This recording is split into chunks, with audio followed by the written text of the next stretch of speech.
Batman 2, starring Robert Pattinson, directed by Matt Reeves, is officially the first DC Universe Elseworld film. James Gunn and Peter Safran confirmed this. Let's talk about why this is very important.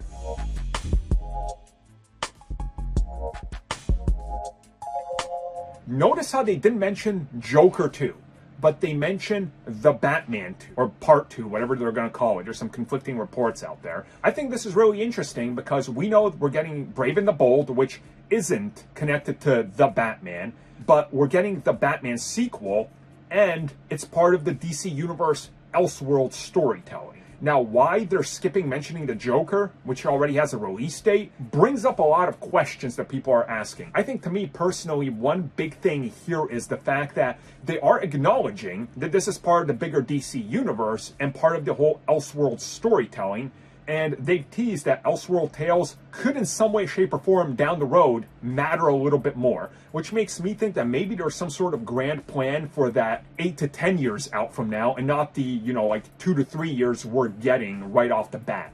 And I think right there, when you think about it, it kind of starts to make sense on why you would want to bring the Batman a little closer to line up with the new Vision, and also tell people, hey, it's not the same thing, don't worry about it. The whole Joker thing, that's definitely, we're not touching that because they don't want us touching that. But here, there can be a more collaborative process. So for example, does the Batman 2 want to use Mr. Freeze and Bane? Well, okay, we won't do that in the Brave and the Bold. We can kind of coordinate so we're not really, rubbing up against one another with the same ideas and same concepts, which I think could be advantageous to both sides. So I'm excited that the Batman 2 is being acknowledged as part of Elseworld, and maybe this means that down the road we get something out of it in the DCU proper, which I think would be honestly the best thing that could happen with it down the road. Not right away, but far down the road, kind of mashing things up in some sort of a giant crisis film.